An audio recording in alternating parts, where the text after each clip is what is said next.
a quaint town in the heart of France famous for its irresistible croissants. But one morning something's terribly wrong. The bakery, home to the most perfect croissants, is in chaos. The baker stands outside looking helpless, staring at his empty display case. But don't worry, there's someone determined to get to the bottom of this. Every night the croissants disappear, not a trace left behind. And who's going to solve this delicious disaster? Gaston, the French Bulldog. He may not have been asked, but when you love croissants as much as he does, there's no way he's letting this mystery slide. So, who's behind the theft? Stick around and you'll find out. Now, this town is known for one thing above all, its croissants. Perfectly flaky, melt-in-your-mouth goodness. But lately, something's been amiss. Every night, the baker's croissants vanish without a trace. No sign of a break-in, no clue as to who's behind it, and no one can figure it out except for one clever French bulldog. Gaston's ears perk up, and just like that he's on the case. No one asked him to solve this mystery, but when you love croissants like he does, well, let's just say this French bulldog is about to become the town's hero. Before Gaston tracks down the croissant thief, make sure you hit that subscribe button for more exciting adventures with our favorite furry detective. The morning sun was just starting to kiss the rooftops of the little town, casting long shadows across the cobbled streets. The bakery, the heart and soul of the town, stood at the corner of the square. Its windows sparkled as if they too were excited for the day's freshly baked treats. But today was different. Inside, the baker stood at his counter, looking perplexed, even a bit desperate. He scratched his head, staring at the empty display case. His perfectly arranged croissants, golden, flaky, and the pride of his shop, were missing. Again. He let out a frustrated sigh, wiping his flour-dusted hands on his apron. Now, let me tell you, this wasn't just any bakery. No, this was the bakery in town. People traveled from miles around for one of those croissants. The secret, as the baker always said with a wink, was a touch of butter and a whole lot of love. But no one could explain how they kept disappearing, night after night. The baker's voice rings out from inside the bakery, though his words are lost in a blur of confusion. Where are they going? Who would want to steal croissants? They've been disappearing, but there's no sign of a break-in. The door's locked tight every night. No footprints, no broken windows, just empty shelves by morning. What am I supposed to do? The sound of a sigh, his voice trailing off, filled with a mix of helplessness and bewilderment.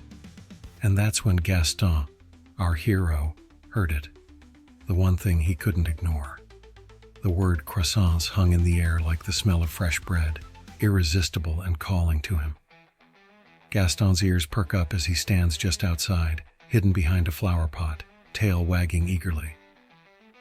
Gaston had been minding his own business as usual, just finishing his morning sniffing routine, catching a few smells, and maybe looking for a snack when he heard the baker's frustration. His nose twitched at the sound of the word, croissants. That's when the wheels in his head began turning. Who could resist that flaky, buttery goodness? Certainly not Gaston. But what really caught his attention wasn't just the mention of his favorite treat. No, it was the fact that someone was stealing them. Every night, without fail. Now let me be clear. Gaston wasn't asked to solve this mystery. In fact, no one even knew he was listening in, but that didn't matter to him. If there was one thing Gaston loved more than adventure, it was croissants. And when the baker mentioned how every morning he found his display case empty, with not a single croissant in sight, it clicked in Gaston's mind. He couldn't let this go. He was going to find that thief. Not because anyone asked, but because, well, who could resist croissants? Gaston wasn't about to sit by and let this mystery linger. With one last glance at the baker, who was still pacing around, mumbling to himself, Gaston trotted off, his nose to the ground, sniffing every crack and crevice. He followed the faint scent of butter and dough wafting in the breeze, determined to track down the thief who had dared steal what was rightfully his. Now this wasn't going to be easy. The bakery was locked up tight every night, and the thief seemed to leave no evidence behind. Not a single paw print, no broken glass, nothing. It was as if the croissants simply vanished. How could anyone, or anything, sneak in and out without leaving a trace? Gaston, with his sharp nose and even sharper wit, narrows his focus on the bakery's back door. His tail twitches as he carefully inspects the area. But Gaston wasn't about to give up. No, he knew there had to be a way. He started with the back of the bakery, where the delivery crates sat. Nothing unusual at first glance. But then, something caught his eye. A small, almost invisible scratch along the window frame, like something, or someone, had been trying to get in. Gaston's nose twitched. This was the first clue. It wasn't much, but it was something. It was a start. Gaston knew that if he could just follow the trail, no matter how faint, he'd get closer to the truth. With determination in his heart and croissants in his mind, he moved on to the next clue. A faint trail of crumbs led away from the bakery, down a narrow alley, and toward the park. Could this be the thief's path? Gaston's heart raced as he padded after it, nose to the ground, sniffing the air for any sign of the mysterious croissant thief. And that's when Gaston's sharp eyes caught sight of something, a tiny paw print, a bit of fur stuck in a bush. This was it. He was getting closer. But who, or what, was behind it all? Was it a clever thief with a sweet tooth, or something else entirely? Gaston wasn't about to stop now. He had croissants to protect. Now Gaston had a nose for trouble, and when it came to finding croissants, well, let's just say his determination was unmatched. He followed the faint trail of crumbs outside the bakery, his nose twitching in the morning air. Each little fragment seemed to tell a part of the story, leading him down the narrow streets and around the corner of the bakery. Gaston, his tail wagging with purpose, sniffs the ground, the scent of butter mingling with the familiar, comforting smells of his town. He pauses occasionally to check for any new clues, his eyes scanning the surroundings.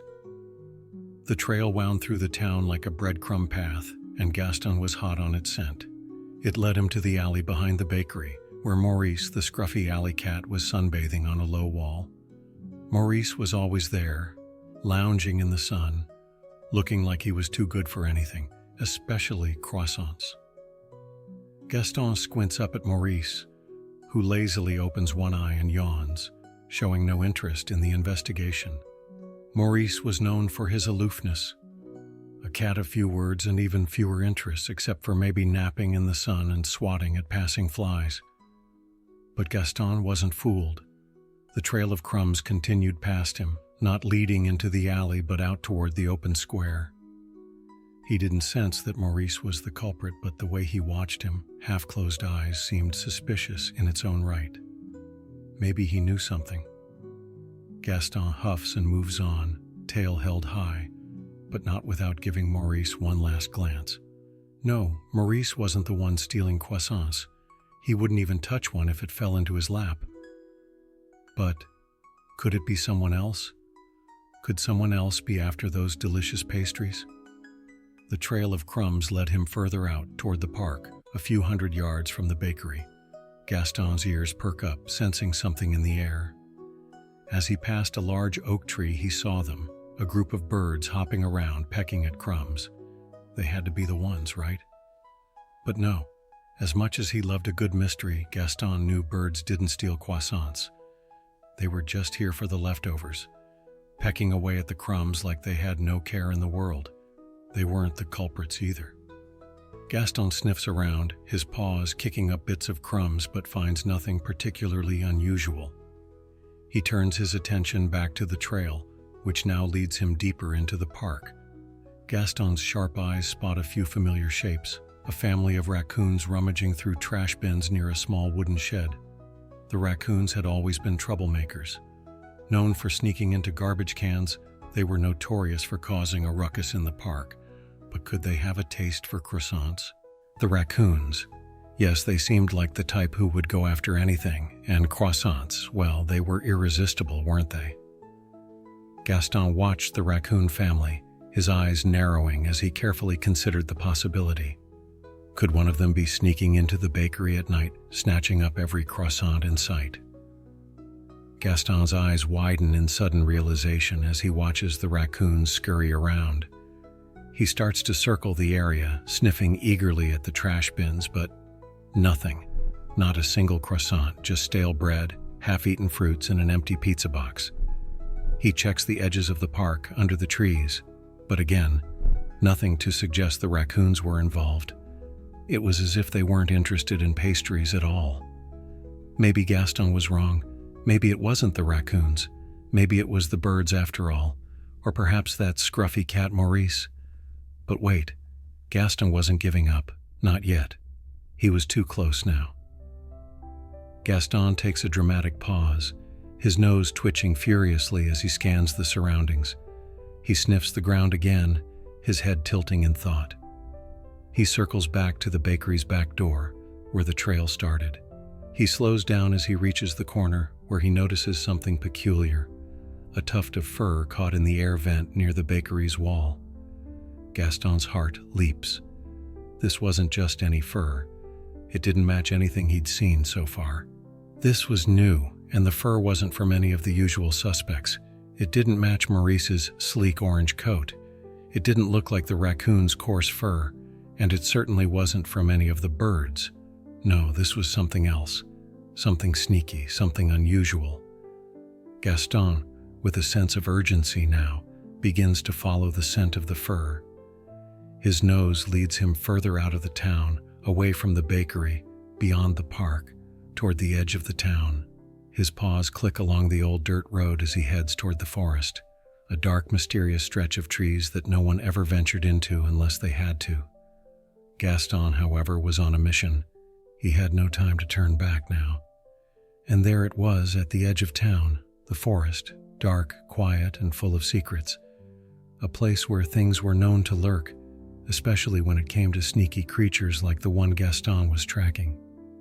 The fur he found led him straight here, and it smelled like croissants. Gaston pauses at the entrance to the forest, his ears twitching. He looks back once at the town behind him, the bakery in the distance, the familiar streets. And then he steps into the unknown, the scent of butter and mystery guiding him further into the woods. A strange, unexpected clue. This fur didn't belong to any of the usual suspects, and it was pointing toward the forest. What could be lurking there? What creature could be so sneaky, so clever to steal croissants without anyone noticing? Gaston, tail swishing behind him, steps lightly, careful not to disturb the leaves beneath his paws. His nose leads him deeper, further into the shadows of the trees. Was the thief an animal of the night? Perhaps a creature that only came out when no one was watching? The deeper he ventured, the closer he got to uncovering the truth behind the croissant caper. And with every step, Gaston felt the mystery draw closer. Something, or someone, was out there, hiding in the dark, and Gaston was determined to find them. What could it be? Only one way to find out. Gaston had been on the hunt for days, and the pieces of the puzzle were finally falling into place. It was time to catch the croissant thief, and Gaston, ever the resourceful French Bulldog, knew exactly how to do it. He wasn't going to chase down suspects or follow any more crumbs. No, Gaston had a plan, a delicious plan. Gaston knew that if there was one thing any croissant thief couldn't resist, it was, well, a croissant. And if there was anyone who knew how to set a trap, it was him. He'd wait, patiently, in the shadows, his prize sitting just a few inches away, his tail still, his eyes sharp, and his mind focused.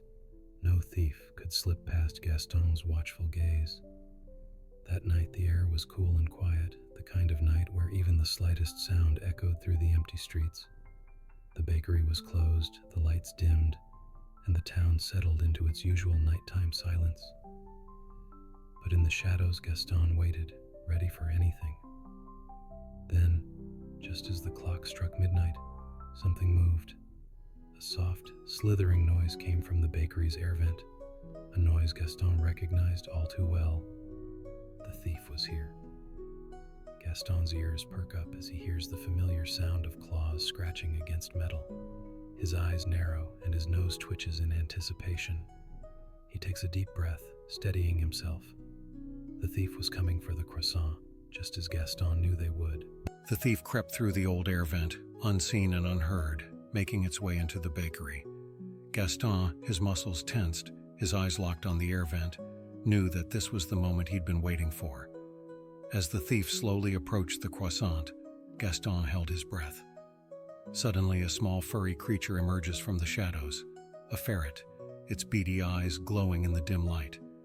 The thief inches closer to the croissant, unaware that Gaston is only inches away, waiting for the perfect moment to spring his trap. The thief was about to reach the croissant. Gaston's paw twitches. This was it. At the very moment the ferret's tiny paws stretch toward the croissant, Gaston leaps forward, his jaws snapping shut around the air vent with a loud clang, trapping the ferret inside. And just like that, Gaston had the thief, caught red-handed in the act. The croissant thief had been trapped. But wait, this wasn't any raccoon. It wasn't Maurice the aloof alley cat. It wasn't even the birds pecking at leftover crumbs. No, the croissant thief was none other than a ferret named Nico, a small, sneaky ferret with a taste for pastries. But what surprised Gaston the most wasn't just Nico's audacity, it was who was behind it all. Gaston couldn't believe his eyes. The thief's true accomplice was standing right in front of him, the ferret's owner. A street performer who had been using the stolen croissants to feed Nico while he performed for the crowds in the town square. Nico wasn't just a hungry thief, he was part of a clever act. And the croissants? They were the fuel to keep Nico performing tricks. Croissants weren't just a snack, they were part of the act, part of the plan. Seems the croissants weren't just disappearing, they were being stolen, not for hunger, but for performance. Nico was trained to sneak into the bakery every night, snatching up the delicious pastries, while his owner performed tricks in the town square. The croissants weren't stolen to eat. They were stolen for Nico to perform for the crowds, who loved watching the ferret perform acrobatic feats. And it worked every time, until Gaston came along, that is. Gaston looks at the man with a mixture of disbelief and amusement. The man sighs, finally admitting defeat. All right, you caught us. I thought I could get away with it. But Nico's a star performer, and those croissants, well, they kept him going through every show. Sometimes the simplest things can lead to the biggest mysteries. Who would have thought that a ferret and his street-performing owner would be behind all the croissant thefts? Certainly not Gaston, but he'd solved it. And with a croissant safely in paw, Gaston couldn't help but feel a bit smug. Gaston stands tall, giving the man one last look before walking over to the bakery door, ready to enjoy his victory. And his croissant. Tail wags as he exits the scene, satisfied with a job well done, leaving behind a world of mystery, but also an important lesson for the town. Sometimes it's not just about solving a mystery, it's about finding the truth in the most unexpected places. And Gaston, well, he had a knack for sniffing out the truth, one croissant at a time. And so after days of mystery and intrigue, the town breathed a sigh of relief. Gaston's cleverness had saved the day, and the bakery was safe once more. Gaston's cleverness had saved the day, and the bakery was safe once more. The baker, grateful beyond words, threw a little celebration to honor Gaston, who was hailed as the hero of the hour. As the festivities went on, Gaston's mind wandered to the park, where he decided to do something kind for the local raccoon family. With a gentle wag of his tail, he made his way to the park, offering the leftover croissants to the hungry raccoons, who gratefully accepted his gift. Gaston, content with his work well done, took one last look at the town, knowing that no thief, no matter how clever, could ever get away with stealing his favorite snack again. He took a bite of his own croissant, savoring the sweet victory. Love Gaston's croissant caper?